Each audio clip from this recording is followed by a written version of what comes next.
Christmas Eve, and the snow was coming down in thick, muffling the downtown streets until everything felt strangely quiet, the kind of quiet that makes you notice how alone you really are.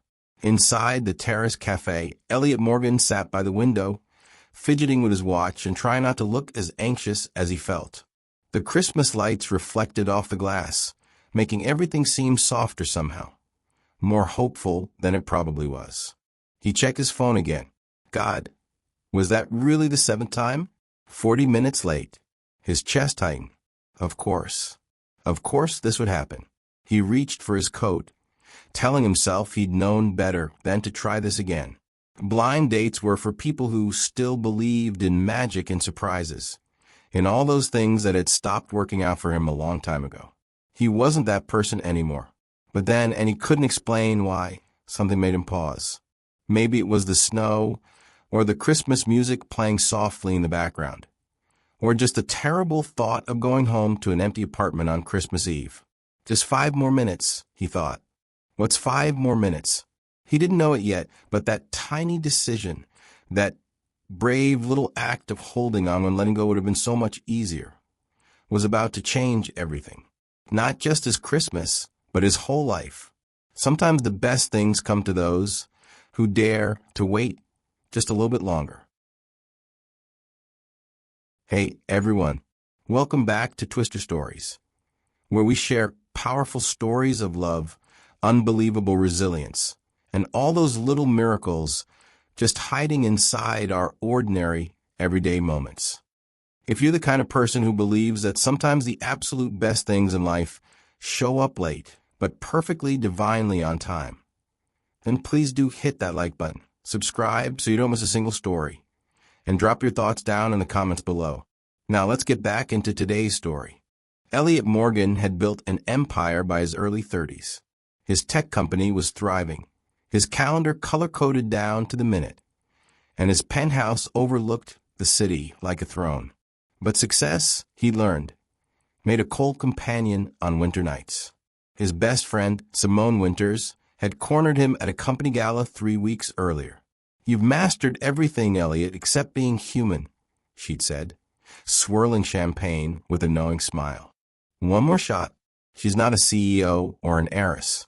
She's just real. And I think that's exactly what you need." So he'd agreed. 1 coffee, 1 hour. Christmas Eve at the Terrace Café at 7 p.m. No expectations. But now it was 7:47 p.m., and the cafe was winding down. The barista had dimmed the lights. Couples bundled in scarves laughed at corner tables, their joy a mirror reflecting his loneliness. Elliot stared at his own ghosted reflection in the window, snow swirling beyond the glass like 1,000 tiny regrets. He checked his phone one last time. Nothing.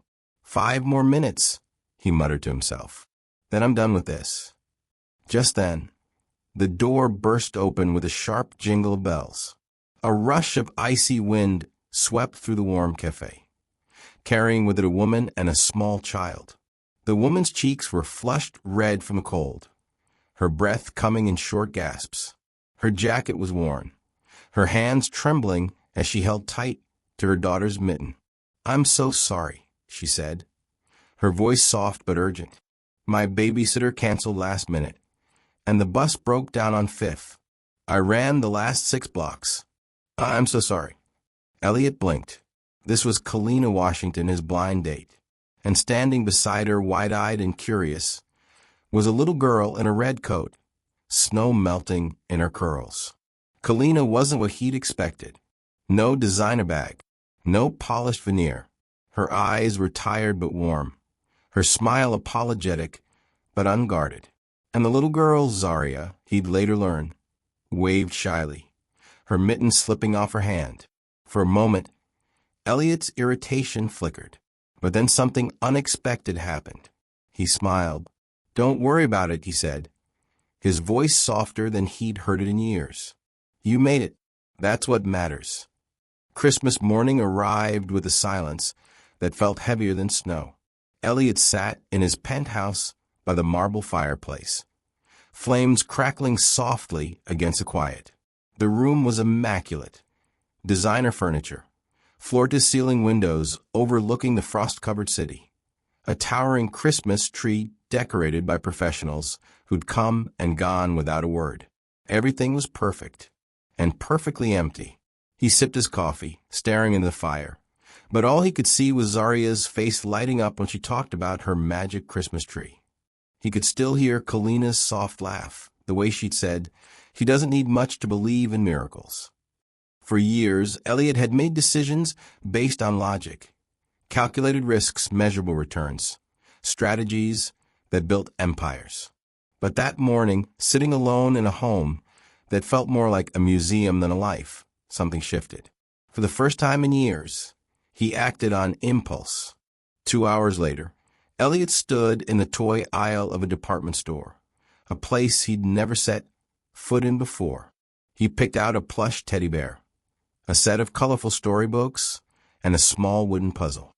Then he found a warm winter coat, soft red, with a hood lined in fleece.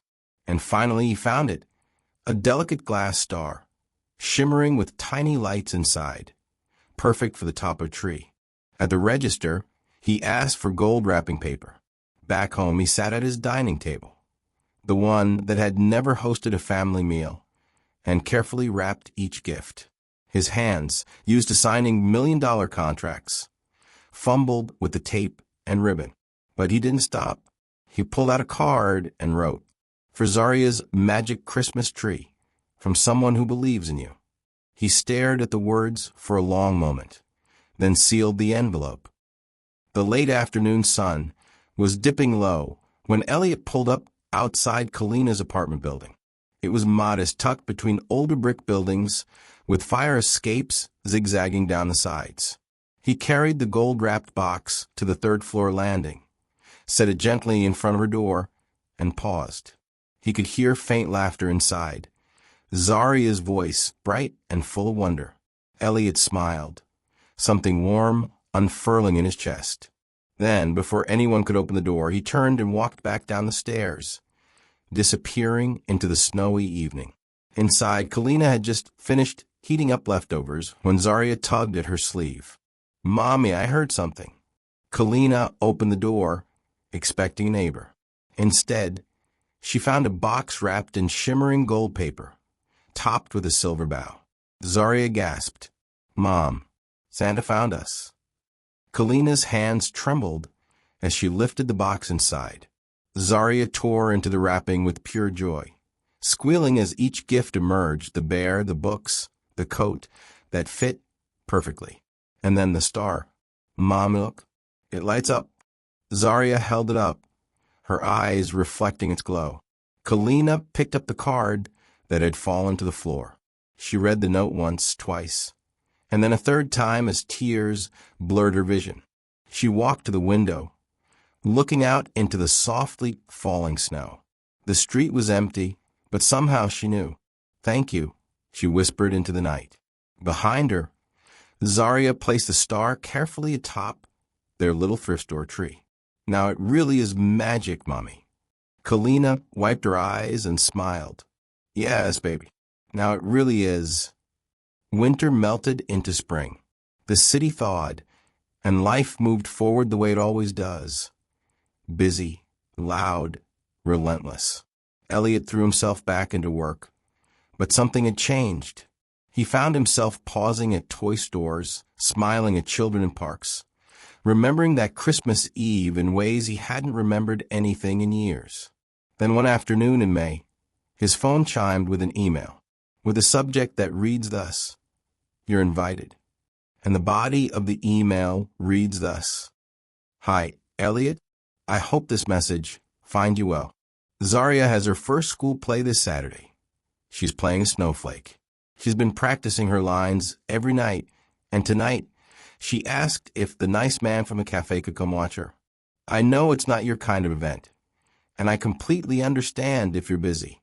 But if you're free, we'd both love to see you there. Kalina." Elliot stared at the screen, his heart doing something it rarely did, skipping a beat. He typed back immediately, "I'll be there." Saturday arrived with clear skies and the kind of warmth that made the world feel alive again. Elliot walked into the small elementary school auditorium, a far cry from the boardrooms and ballrooms he was used to. Folding chairs squeaked, parents chatted, and construction paper decorations hung from the ceiling. He spotted Kalina in the third row, her phone ready to record. She turned, saw him, and smiled, a smile that reached all the way to her eyes. "You came," she said softly. "I wouldn't miss it," he replied. The lights dimmed, the curtain opened, and there among a dozen giggling children in white costumes was Zaria. Her paper snowflake wings wobbled as she took her place on stage, but when she spotted Elliot in the crowd, her whole face lit up. She waved a small, excited wave before remembering her lines. Elliot's chest tightened. He'd closed billion-dollar deals without feeling half of what he felt watching that little girl pretend to fall like snow. When the play ended, Zaria didn't wait. She ran straight off the stage, her costume crinkling, and threw her arms around Elliot's legs. "You came. You really came." He knelt down, meeting her at eye level. "I told you I would." She leaned in close, her voice dropping to a whisper only he could hear. "Thank you for the star. It's still on our tree. Mommy says it's our good luck charm." Elliot's throat tightened. He glanced up at Kalina, who stood a few feet away, her eyes glistening with quiet gratitude. In that moment, surrounded by laughter, paper snowflakes, and a little girl who believed in magic, Elliot realized something he'd spent years chasing but never found. He belonged. 1 year later, snow was falling again, soft and steady, the way it had that first Christmas Eve.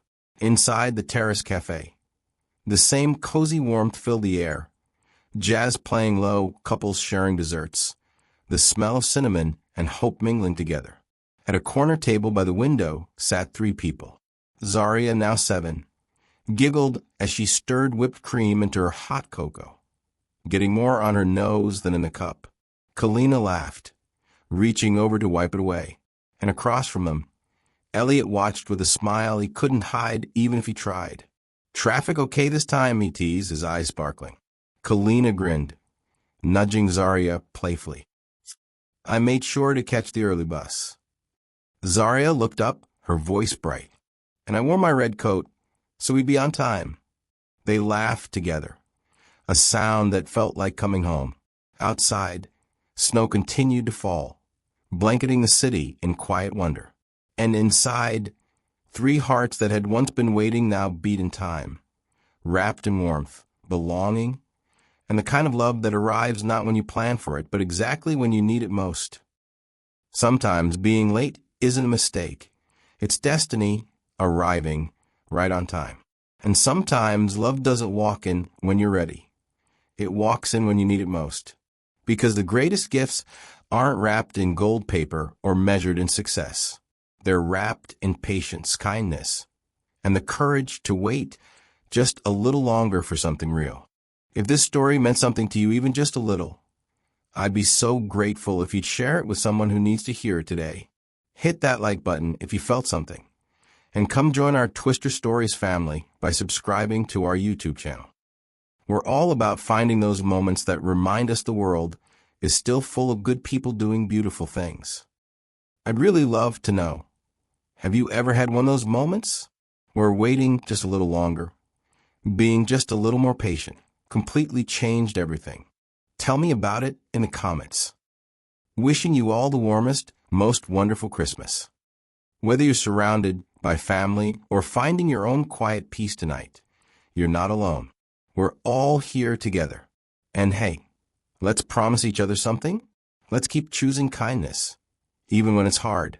Especially when it's hard, because that's when it matters most. See you in the next story.